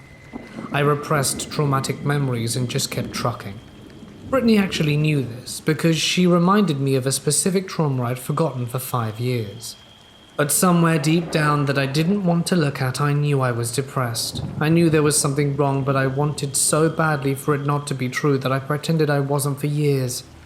Okay, now on to what Brittany did in college. She dropped out of college during the second semester of freshman year. Sophomore year, she was in New York babysitting her cousin for her aunt. Now, before I get to the incident, I just want to mention that New York City was Brittany's favorite place in the whole world. She's a musical theater geek, a Broadway superfan, and she talked about wanting to be there all the time, so this was the perfect opportunity for her. Halfway through sophomore year, it was my birthday. I was turning 20. Brittany had always been front and center at my birthday parties when we grew up. She would make it her own itinerary and would always find a reason for me to need to be with her and comfort her privately upstairs in my bedroom. It was really just a ploy to be alone with me, but we'll get there. My 20th birthday was the very first party I'd had since I met her where she wasn't attending. That's 16 birthday parties for those of you keeping score. I was having a great time. I hated to admit it then, but I felt really free and unrestricted, like I could finally do what I wanted instead of what she wanted me to do. I was about to open my birthday presents when I received a phone call from Brittany. I excused myself and answered. Hello? I have some good news. And bad news. I'm coming home. Oh, really? When? They're sorting it out right now. And what's the bad news? Well, the bad news is the reason I'm coming back. What happened? Well, I may have swallowed a whole bottle of pills and got caught throwing them up by my little cousin. Why did you do that? What happened? Nothing happened. It was literally just a joke. I wasn't even planning on actually going through with anything at all. I didn't even want to kill myself. I was just bored and was going to take them all and throw up. Why would you do that? Well, I hate it here. Brittany, you're living your dream. But I miss you, so I wanted to come home. I offered weak condolences, saying I'm sorry that happened to her and saying I'm there for her and if she needed to talk to me she could text me, and I hung up. I told my mum about it and she agreed that that was really suspicious. It just didn't make any sense from any angle. She'd been depressed for years, she'd self-harmed and done things like that before and never been caught, ever. It struck us as odd, even for her. After that happened, I really didn't hang out with Brittany very often. I actually started connecting more with another friend, Layla, from our high school group that went to college with Evan. Evan, Lila and I became very close during college. Brittany started to get very jealous of that. Right before my 21st birthday, she began texting me, wanting to ask about my plans, initiating the conversation by showing me a picture from our 5th grade talent show and her recent car crash injuries for sympathy. Then she started asking if I'd been seeing Layla more often than I saw her. At this point in our relationship, I was trying my best to still be nice to her, but I was so beyond sick of her bull. I actively started ignoring her, then avoiding her when I could. So I didn't try to hide the fact that I was hanging out with my friend, because there was nothing wrong with it, and I had no reason to be ashamed of it. Brittany was saying things like, "When you're free, you don't even think about hitting me up to hang out. You text her and you don't even think of me. It's like pulling teeth just trying to get your attention." Really possessive stuff. I was just like, "Yeah, I hang out with her, and I hang out with you too, so be happy about it. I can do what I want, I'm an adult, and will hang out with whoever I want." She then went on to say, "Yeah, I guess we've just really drifted apart." And I was like, "Yep, we sure have. We aren't close anymore." She continued trying to guilt me into saying something nice to her to make her feel better, but I just stopped replying. I was sick of the games. Not long before that text conversation, Brittany had actually started working at the same place as Layla. Layla was a hairdressing student at his local salon, and Brittany started as a secretary at the front. The management had to literally explain to Brittany that even though she and Layla were friends, she couldn't go to the back and hover around her all day. She was trying to get close to Layla, as she was with me, trying to become a closer friend so Layla would be more inclined to do what she wanted. Layla knew this though, and didn't fall for it. She told me about it and we bonded over how Brittany was being weird to both of us. Then, on my 21st birthday, we of course got drunk. I was there with Evan, Lila, her boyfriend at the time, and some other friends. We were just talking, and somehow Brittany came up. After I got to college, I started to realize that the way she behaved was not normal for friends, and I didn't feel guilty telling people about it. Layla shared with me that she actually had something to tell me about Brittany. I was caught off guard, but I was expecting another crazy work story. No. Layla told me that she and many others from our high school friend group had actually seen a different side of her. When I wasn't around, she changed. Layla described how Brittany's face would fall flat and emotionless, and she would say horrible things, and then she'd snap back like it never happened. Layla warned me she was about to tell me a lot, and I was like, "Come on, I've dealt with the worst from her already." She shook her head. She proceeded to tell me how Brittany had said multiple times over the course of high school that she was definitely in love with me. Apparently, she was not the same Christian modest girl I knew, and when I wasn't there, she would make violent and explicit comments about how she wanted to violate me and my body and end me. She talked about how we were going to be together no matter what, that if she couldn't have me, no one will. She told everyone that if I was with someone else by the time we turned 35, she would just have to take care of them, so I would be free. I was stunned, but that wasn't everything. She proceeded to inform me that Brittany had recently, since they started working together at the salon, devised a plot to frame Evan for cheating on me by tricking him into a situation where another girl kisses him and she gets it on camera. She told Layla about the plan because she wanted Layla to help her. Layla said, "I'm not about to ruin a happy relationship for no reason, and I'm not helping you do that." But Brittany didn't do that. There was a reason Layla even told me this in the first place, because Brittany was still doing it years later. This was the final straw for me. I resolved myself to the fact that Brittany was not a friend to me and was actually a danger to me, someone who I had grown up with, literally done everything for nearly 2 decades, almost my whole life in childhood, someone who I trusted and did everything to please and take care of and make happy. Hell, we held hands as we walked up to the auditorium to get our diplomas when we graduated high school. That is how public our friendship was. We literally made sure everyone knew that we were best friends. I decided that I had to cut her off once and for all.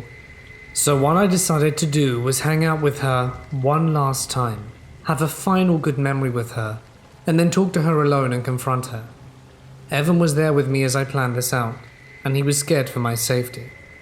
I decided to take her to the local park, as even at night it's heavily patrolled by police and well lit. I also had my mace, as well as a weapon on me. My heart was pounding the entire time from the second I saw her that night, and I felt sick to my stomach. It was like being a very small child and realizing for the very first time that the Easter Bunny at the mall was just some guy in a suit. It was like my whole life was a lie.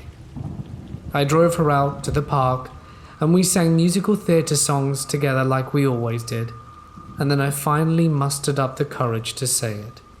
I confronted her about all the stuff she'd done to me over the years. Everything. She apologized for the majority of it because she knew she was mean to me. She knew she was abusing me. She admitted so much, saying from her own words that nobody deserved to go through what she put me through. Then, I finally brought up the allegations of the horrible things she was saying and plotting behind my back. She acted like she was shocked. And I know this girl very well, and can tell when she's lying because I saw it so often while growing up. So I could tell it was insincere. She's normally very good at manipulating people and acting out her own part in whatever situation she's in. But when I brought this up, it caught her off guard. She hesitated. She'd never done that before. She then denied it, explaining that no one likes her and people make up lies about her all the time. I had, of course, heard that excuse before and didn't buy it. I told her I knew no one was making this up, and that I wanted her to admit it. She just got this scowl on her face and said, "You know what? I knew you were going to do something like this tonight. I knew you just didn't want to see me. I knew you had another reason. I stopped liking you a couple of years ago. Every time you'd message me, I'd go through, ugh, what does this girl want? I hate her." I realized I wasn't going to get anywhere with her. She was never going to admit the truth to me, so I said, "Fine, you don't have to tell me, but I know the truth now. I'm taking you home. Don't ever contact me again." We rode home together in silence. I didn't look at her once. I was scared to. I had my mace and my weapon in my purse right at my feet if she tried anything, and I was shaking like a leaf the entire ride. I finally dropped her off and she got out, slammed the door and walked away. Now, something I need to tell you. I've written about this story before on another website called Wattpad, anonymously hiding her info, and never revealed her identity once. However, a few months after I cut her off, she found out that I'd put a link to that Wattpad story on my Tumblr page. She then decided to go on a social media rampage, publicly calling me a liar and saying that I was slandering her name all over the internet. She did this probably because she thought I wouldn't find out, but other people I know were still connected to her on social media. She blocked me on everything after I cut her off, so they'd saw what she was doing and told me. I then decided that I'd had enough. I didn't talk to anyone about Brittany except for Layla and Evan, because I didn't want to be seen as petty, and still worried about high school drama, but honestly this was on a whole level from that. After she started calling me out by name on her pages, I fought back. This is when I decided to make a YouTube video about it, and I announced to everyone on all my platforms that if they knew both of us in high school and wanted to know what happened, to watch it. Brittany and her family tried to stop me from making the video at all, messaging me on everything, talking about how it'll ruin my chances of getting a job and how I'll look really bad, and everyone already knew what happened and that I'm beating a dead horse. When, as I previously mentioned, I literally didn't tell anyone about it. I just ignored them. They even called my mum and she tried to stop me, but I ignored that too, because I'd been bottling everything up for my whole life and I was sick of it, and I finally wanted to tell my story. It's been over a year since I cut her off now. I still think about it a lot because I still suffer from many issues in communication and my own identity because of it. I remade the YouTube video as it still bothered me. Hell, I've even made a bunch of TikToks about the story and it still haunts me. So I'm praying to whatever the hell is listening out there that this will be the last time I think about this whole thing. I hope it helps me process it, find peace and move on. My life is way better now. Evan and I are going strong, Layla is my real best friend, and she probably saved my life. Brittany, I never want to see you again, not even in my nightmares. This all happened back in the 90s. I'd say 96 or 7. I was around 14. I had this close friend called Kyle. He was like a big brother to me, sometimes playful, sometimes a bully. As most of the boys who grew up in the 90s, we spent all of our free time playing video games, watching cheesy horror flicks, and roaming the neighborhood on our bi-cross bicycles, all stickered up like motorbikes. Once in a while, my mother would take us up to my grand's. They lived in the countryside just outside of town. After having our meal, we'd usually gear up, grab some snacks and juice, and jump on our bikes to go to the lake. To do this, we had to ride till the end of the bumpy road, then go through a sunflower field. The lake was downhill from there. Now every time we'd cross that field, a building in the far would intrigue us. It appeared abandoned. It was a typical factory built in the 80s. We could see lots of windows were jammed, some parts of the roof had holes, and the sun was beaming from it. I swear we came across this place 30 times at least. We'd come closer and play dare, and I always ended up being chicken, as Carl really wanted to get in there. And one day, I dared. We parked the bikes against a wooden fence and then started trespassing. Outside the building were dozens of rusty cars, engines out, some seats put on the floor and others burnt or mauled. The entrance was poorly barricaded, but enough to make us climb up a pipe to the first window we saw. The inside was shocking. It looks like people stopped all they were doing to rush out. Tools were disposed on workshops, a car was hung up by a huge chain, and it was still slightly moving. The only thing that yelled abandoned was the tremendous amount of dirt and dust. I still remember Carl found an iron pole and started swinging it like he was a video game character. I knew him. Even if he played it cool, I felt he was scared and was just trying to act tough. We headed to what seemed to be the administrative aisle. I was upstairs. We had to take some thin iron stairs, threatening to detach from the stairs on every breath. The gloom intensified. This place was basically a long hallway with offices all along. Again, it could have just been functional the week before, because, except the dust, all was smelly and stuffy and everything was left untouched. In a room we found a newspaper from 1984. It made us compute that they bailed out this year. What impressed me the most was the family pictures in the frames that we found in some offices. That was creepy. Who would leave work forever without taking back the pictures of your kids? At this time, a picture meant something. Smartphones didn't exist, so if you lost it, it was done. When we went back to the stairs, Carl saw a small wooden door under the staircase. It led to the basement. That place looked inhabited. The floor was covered with trash, feces, and smelt like fresh urine. In a corner, we found an actively decaying corpse of a cat. A green curtain was hanging and masked what we were about to see. Behind the curtain, we stared in awe in front of a man laying on the floor. He was gibbering words we didn't understand and didn't directly look at us. Another man was facing the wall. Although it was clear we were there, I even stumbled on an empty can, he still remained facing the wall. To this day I don't know what he was doing. Now it was clear the guy laying was drooling and had his eyes injected red. We ran the hell out of there. I recall jumping on my bike and seeing a silhouette behind a window on the first floor. We never told this story to our parents. We were too afraid to be grounded. Last year I chatted with Carl on social media.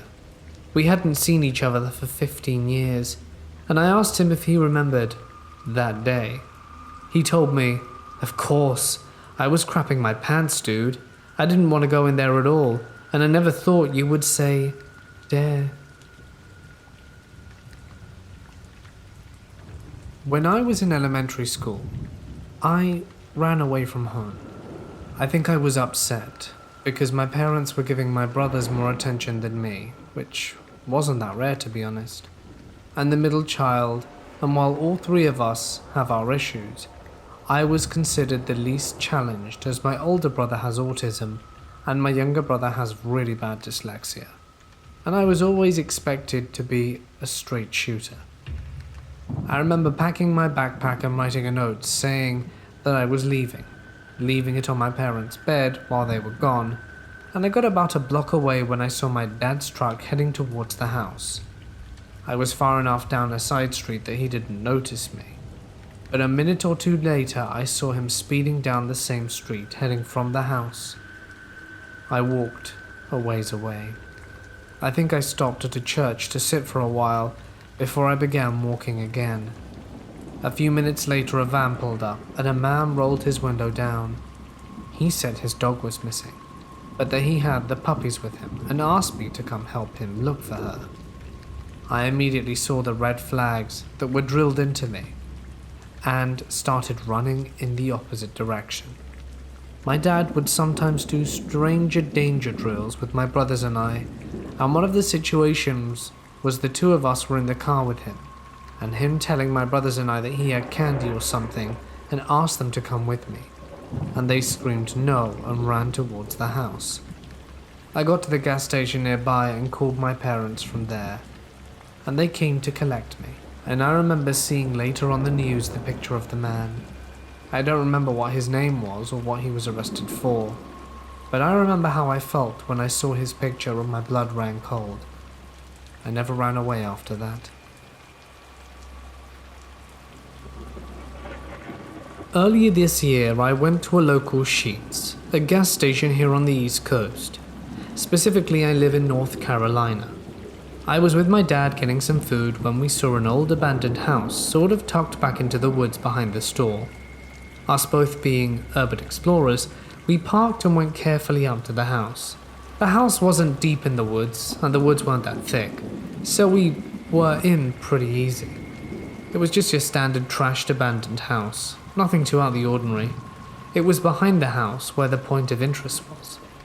My dad was about to turn and leave when I went around the back.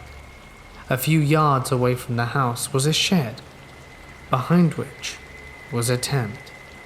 I went to look at the shed, which had a baby doll hanging from a noose with a lei around it. When I got close enough to see the tent, it was very clearly abandoned, for quite a while it seemed. There were sterno stoves and a lot of household stuff around, the Bibles and other books and shoes and purses.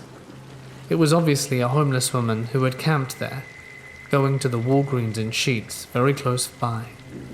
I had to leave my dad, and I was already running a little late for other things, but came back and investigated further. What I found was very interesting. There was a notebook in the tent, slightly water damaged, but I was still able to make it out for the most part. The name in the journal was June Ann Castles, and had a ledger of purchases made. Small things, toothpaste, gas for the stove, small amounts of food, and the last listed purchase was $2,000. Car. That really was all I found significant at the camp. I went home and spoke with my dad about it. We looked online for a June Castles to see what we could find, things like Facebook pages and social media, and all that we found was an obituary. June Ann Castles died at the age of 58, Raleigh, North Carolina. It listed the date and time of death, but nothing else. It was a very loose ends kind of obituary. We found it interesting and spoke a little bit about it, but nothing ever came of it really. They just recently leveled that little bit of land, house and camp. Last night I was working third shift. I had recently picked up a job at a different Sheetz station working overnight. This is just literally down the road from the one me and my dad were at, where the camp was set up. And the first to say, spooky paranormal things don't really happen on third shift, at least not in my job. Mostly gotta watch out for extremely high or drunk people, but that's it. But last night made me doubt it a little. It was 3 a.m. when I was outside collecting trash from the outside cans, across the parking lot, and then I see a lady walk out of the woods very slowly. She was walking towards the back customer entrance of our store. I saw she was, and I knew the other two employees were busy with other things, so I walked in to ring her up. When she got closer, I saw she was horribly thin. I could see her skull. Her hands looked like bones that would have fallen apart if there was even a little bit of skin holding them in place. She was 60 to 70, but she was so ragged and battered it was hard to tell. She handed me a bag of classic Lay's chips and 2 quarters. It wasn't enough to pay for it, so I handed her the change back and said, "It's okay, go ahead and take it," offering her some free food as well. She looked honestly like she hadn't eaten in months. She never looked at me, just took the chips and the quarters and turned around. Then took 2 steps, slowly turned around back towards me and looked directly at me. She spoke and said this, "I live in a tent in the woods over there." She pointed in the direction of the old campsite and turned back around. Her whole body was frail and shaking, and she walked away as slowly as she came in. I watched her walk back into the woods, going in the same direction. Could you guys give me your opinion on this? I don't know where I stand, but nobody else saw her, and the more I think about it, the less I understand. I'm a 13-year-old boy, and I go to a sports club to practice badminton. One day after getting home from school, I got some rest and got ready to go to the practice. The route I take is quite long compared to the other routes my friends take, but I enjoy cycling, so I always take the long route both on my way there and upon my return. On the way there's a gas station and a supermarket right besides each other, so while on my way to practice, I thought I could stop and grab a drink or something to eat. I parked my bike by the bike stand, where there are plenty of other bikes parked. I live in Copenhagen, Denmark. Almost everyone has a bike here, and I head into the market. I grab my things, and when I'm done, I come back outside and see a guy who's quite tall, wearing all dark clothes. He was about 6'5" and was standing right beside my bike. He was so close he had to move before I could even get mine out. I quietly said, "Could you move please?" in Danish of course, and he answered with, "Oh, this is your bike. It's pretty nice." "Yeah, thanks, I'm kind of in a rush. Excuse me." The man stared at me for a while, but then moved aside. I unlocked my bike and got out of there quickly because, to be honest, I was a bit freaked out. But I've been given the talk about stranger danger many times by my parents, that it could really creep me out if there was something suspicious or something. I get to practice with my friends. I'm there for about 2.5 hours. We shower and then got ready to head home. It was around 9:30 when I was done, and this was late in December, so it got dark really quickly. At about 4 or 5 p.m. the sun would start to set. I went outside to grab my bike, and beside the bike stands there was a huge container, which was being used because they were renovating some of their things inside the club. And even though my bike was pretty far away from it, I could see someone standing and leaning up against the container staring right at me. While I was unlocking my bike, I tried to peer harder to see who it was. That's when I noticed. It was the same dude from the supermarket. He'd followed me to the club and waited for me to come out after finishing. That really creeped me out. At this point I was panicking. I felt the guy's intentions were not good, so I quickly unlocked my bike and began cycling fast. While cycling, I saw a beat-up, old grey car that was driving up so fast to reach me, and when it did, the windows rolled down, and it was the same creep, and he was shouting things like, "Oh, don't be scared, I want to talk to you," and stuff like that, which I really didn't want to hear as I was panicking. I decided to take a route where only walkers and cyclists can use, and rushed home in about 5 minutes. As I was entering my driveway, I couldn't see any cars drive past, and was very relieved and happy that I thought I lost the guy. As I was locking the bike in the shed, I saw the exact same grey car driving up to my driveway. I was scared and paranoid that I ran for the front door and got inside and closed it. I went to our living room window where I could see who was walking up to our front door, and saw the guy going up to the stairs to reach it. Seconds went by, and he started trying to open the door. But as soon as he began banging on it, I called my mum, since there was no one else home at the time. Unfortunately, my mum picked up on the first ring, and I began stuttering and telling her what happened. She told me to get a sharp utensil from the kitchen and hide in my room, and that she would call the police immediately. I went to the kitchen, did as she said, before going to my room went to the front door, and there was a window on the left he couldn't reach, or else he would fall off the stairs.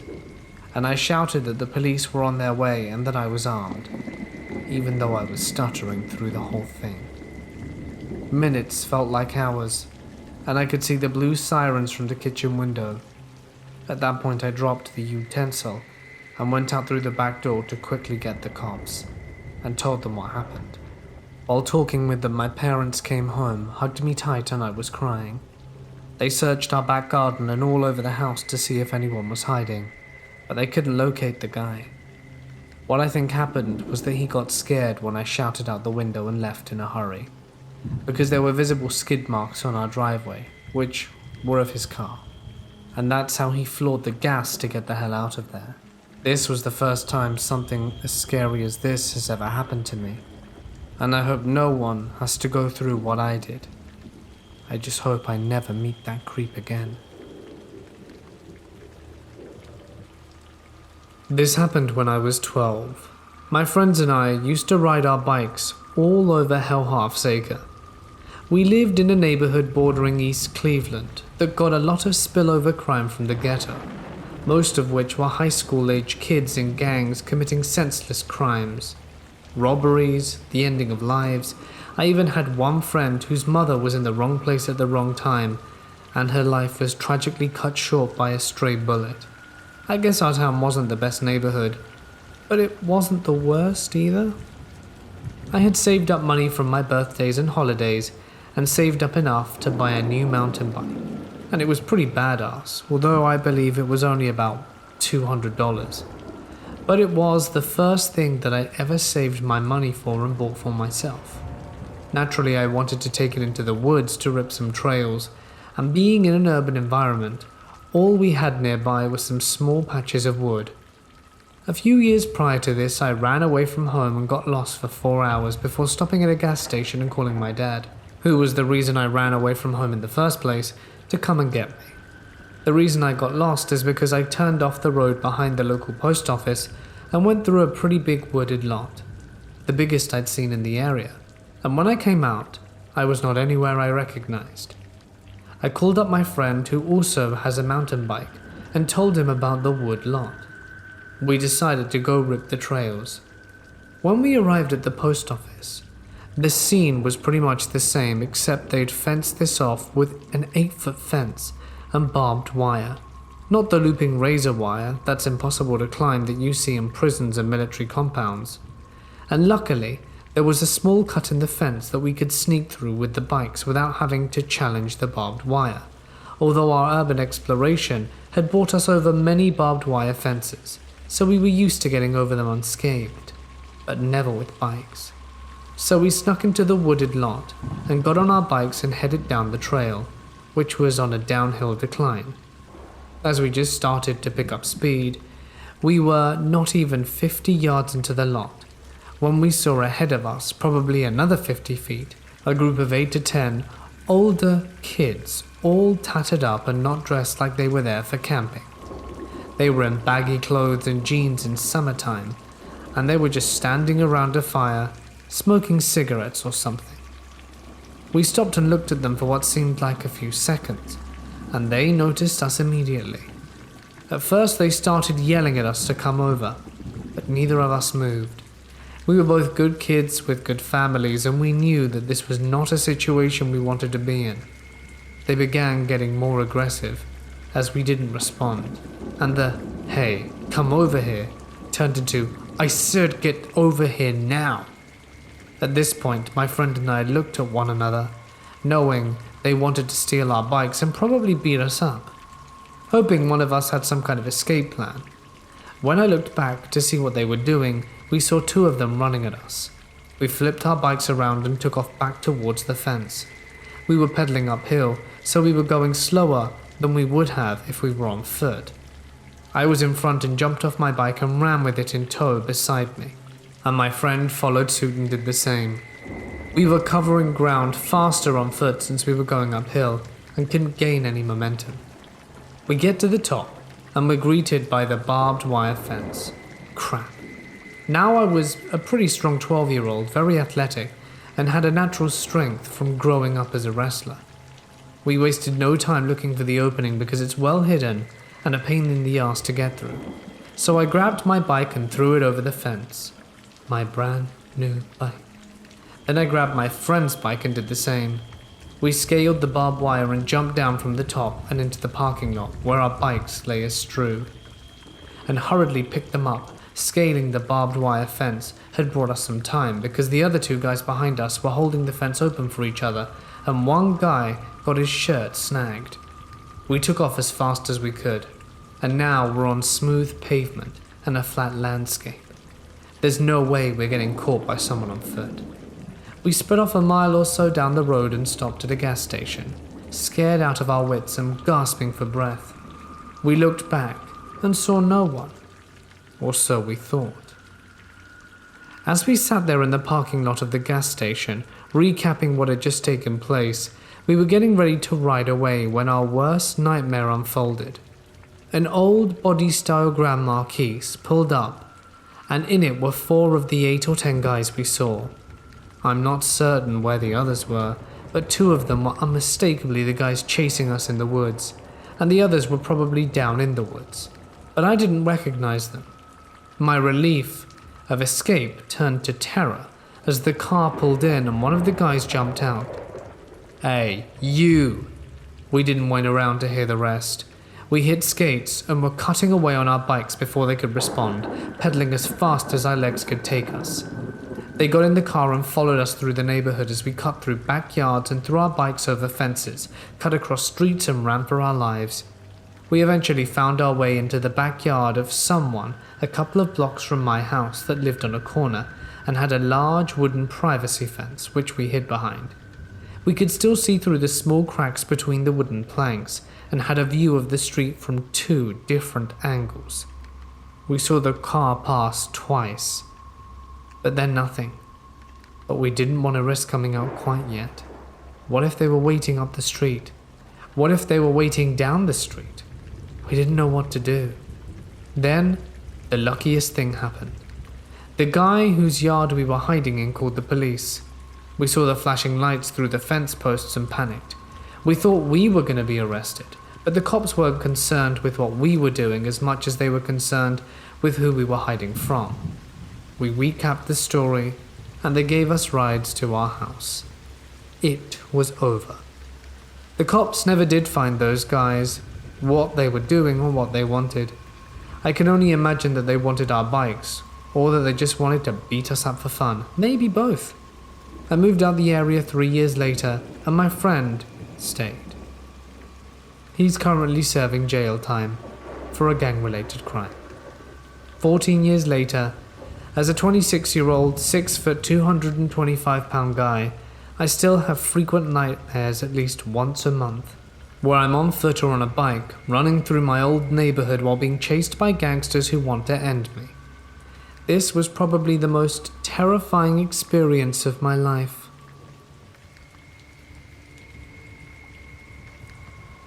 The trip by foot from my school to my home used to be 1 hour if I took the road, 15 minutes if I took the forest path. One day my 2 friends and I, who were 10 years old then, decided we'd take the forest shortcut. It had been raining recently, so there were only a few paths that weren't flooded. It looked more like a bog than a forest that day. Halfway through our walk home, we see this guy wearing a black hoodie. The hood is up, so we can't really see his face clearly. He's just standing there looking out at us with his hands in his pockets. We start walking faster, and every so often we look back, and he's making his way around the flooded areas to follow us. Every time we look, he slows down and stops and simply stares. What's worse is that the paths available to go around the flooded areas were foreign to us, so we had no idea which direction we were going. After looking back twice and seeing the guy slowing down and staring at us, we just sprinted out of there until we got to the road. Luckily, the road we exited the forest from was a main road that we were familiar with, and safely made our way back home. My ex JJ was a creep. I was with him for 19 months, and this happened around 2 months into the relationship, just as he was starting to get controlling, and it terrified me. It was 2 a.m. and I was in bed. I have super bad insomnia, so I was just listening to YouTube and scrolling through Reddit, not expecting to sleep for at least a few hours when I heard a tap on my window. I assumed it was my cat, so I called her name because she always meowed when she heard her name, but it was silent, and then more tapping. I turned the app right down and called my cat again, and I heard her meow in the bathroom and panicked. It wasn't her outside my window. Outside my window was the roof of an extension that was built. It slopes up to my window and can easily be climbed onto via my neighbor's woodshed. At that point I knew there was something out there, but I was too scared to look. I sent JJ a message, but he was asleep, so it sent but didn't deliver. The tapping kept happening. Roughly every 20 seconds there would be a tap and then silence. It carried on for 45 minutes while I lay in bed just listening. I felt like I got stuck in bed, like if I came out from under the quilt, then they would somehow get me. After an hour, I realized it all stopped completely. I pulled myself down from bed and went to my kitchen where I could see the roof and saw a pair of legs dangling over the edge, illuminated by a torch. I decided to give up with my room and slept on the sofa with my cat that night. At least whoever's in there wouldn't know I was there. Next thing I know, I'm waking up to my alarm. I go to turn it off and notice that I have snapshots from JJ, which is odd but not unheard of. They're from around 3:30 a.m, so probably just after I fell asleep. I opened the snaps and my stomach dropped.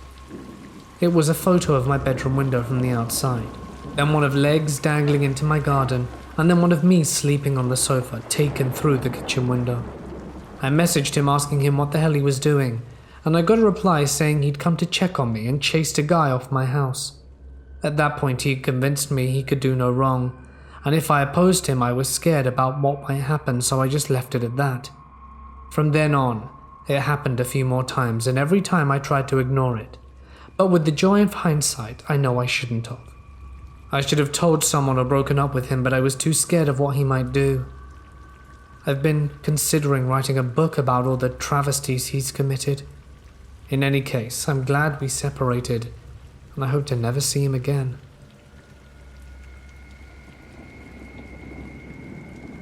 This might be the strangest and most terrifying thing I've ever experienced while doing urban exploration. We were in the abandoned metro of Rochester, New York, filming a documentary on it. At one point we heard a voice echoing through the concrete corridor. At first it sounded like a woman calling for a friend, but what she was saying was unintelligible. We assumed she was calling out for a friend, so we kept walking. Heard nothing for a few seconds, but then it started up again. This time it sounded closer and strange, still nonsense. But no longer like she was calling for a friend, more like she was yelling at someone, us perhaps. Then a light appeared from one of the pillars. As soon as we turned ours off, the light was gone. There was no voice after that, no light or sound at all. The sound of someone running or walking away or anything. We didn't think much of it at the time, but things get stranger while I was editing the video. So the light appeared relatively close to us, maybe 100 or 150 meters away. This was close to an open manhole cover that led to an old brick sewer that we found. It looked like it was recently open, and although we didn't entertain the notion at the time, this woman may have gone down there after we spooked her. It is also possible that she hid and waited for us to leave, or was following us. I had a feeling that we were being watched, and kept checking behind me the whole time we were down there. That doesn't prove that she was following us, but it is certainly odd. I've been to abandoned hospitals and high schools, and rarely have I ever had this feeling.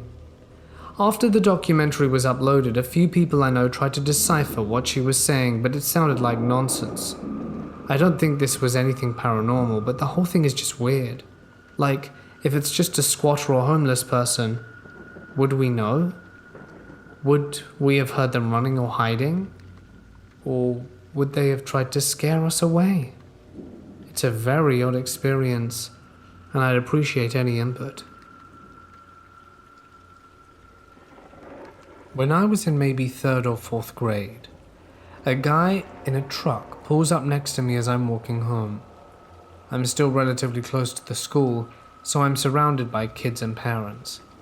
He says to me, "Your dad sent me to pick you up," which I know is bull, because my dad doesn't trust people outside the family no matter what, especially with his only daughter. So I ask him, "What's my dad's name?" And he goes quiet, and I can tell he's trying to figure out what to say, and I quickly say, "Oh, never mind, he's right there. You can say hi." Never seen someone speed off so quick. Thank God my dad taught me these things at a young age. I often go out on night walks, at least once a week. I live in Europe, so it being 3 a.m. here, I live in a city, and right as I opened the door leading onto the street, I saw a man walking on the street right beside the door. He looked me dead in the face and began going in the direction I usually go, but he kept looking back at me and slowing down, so I decided to take another route, walking fast. I was glad to see that there are many streetlights on, so I powered on, listening to music, until I looked behind me and saw that he had been following me. When I walked towards people at the tram station, he switched to the other street side, but kept on following. I kinda hoped he would just go into the tram station, but he didn't. With him still following me, I walked quickly to the other entry. They were just 2 minutes apart, and kind of hid behind a wall. I could see how he was looking around, trying to figure out where I went. When he saw me, he just kept standing and watching, leaning against something. I messaged a friend who had been sleeping, and decided since it was only 5 minutes away from home I should just return. I crossed the street and he began following me once more. His phone was at his ear, but he wasn't talking. I turned around, started walking in his direction, and he said something like, "Hey sweetie, where are you going?" "Why are you following me? You shouldn't do that, that's really creepy." He ignored this and asked where I was going. "Do you want to come with me, sweetie?" "No, quit following me." He kept standing there looking at me as I walked away. I know the encounter wasn't exactly horrific, but he did follow me up to my door, and it really creeped me out.